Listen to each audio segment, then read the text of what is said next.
శ్రావణి గారు వాళ్ళ అబ్బాయి కన్నయ్య బర్త్డే చాలా అంటే చాలా డిఫరెంట్గా సెలబ్రేట్ చేయాలనుకున్నారు.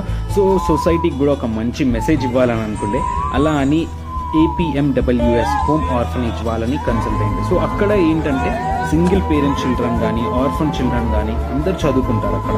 సో వాళ్ళని ఎక్కడికైనా బయటికి తీసుకెళ్లాలని ఒక చిన్న ఆలోచన ఉంది, ట్రిప్ లాగా వాళ్ళని. సో శ్రావణి గారు ఏం చేశారంటే మన దాతృత్వాన్ని అప్రోచ్ అయ్యారు. సో మన దాతృత్వ చాలా ఇనిషియేటివ్గా తీసుకొని సో పిల్లలందరినీ గ్యాదర్ చేసి మార్నింగే వాళ్ళకి బ్రేక్ఫాస్ట్ అరేంజ్ చేసి స్నాక్స్ అరేంజ్ చేసి చలో యాదిరిగుట్ట నరసింహస్వామి టెంపుల్ కానీ మాత్రం స్టార్ట్ అయినాం. సో పిల్లలందరికీ చాలా అంటే చాలా ఎగ్జైట్మెంట్ ఉంది, లైక్ ఎప్పుడెప్పుడు వెళ్తామా, ఎప్పుడెప్పుడు ఆ దేవుడి దర్శనం చేసుకుంటామా అని. సో పిల్లలు మాత్రం అక్కడ ఒక్కసారి ఆ కొండలు అవన్నీ చూడగానే చాలా అంటే చాలా హ్యాపీగా అయినారు. సో వాళ్ళకి ఆ హ్యాపీనెస్ అనేది అస్సలు ఆగట్లేదు.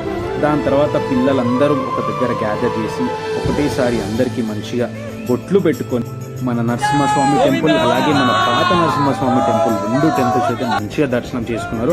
మంచి ప్రసాదం అయితే తిన్నారు. అందరూ అయితే ఫుల్ ఖుషి అయిపోయారు.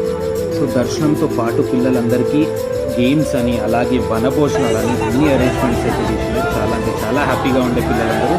సో వీళ్ళందరికీ ఇలాంటి అవకాశం ఇచ్చినందుకు శ్రావణి గారికి చాలా చాలా థ్యాంక్ యూ సో మచ్ అండి.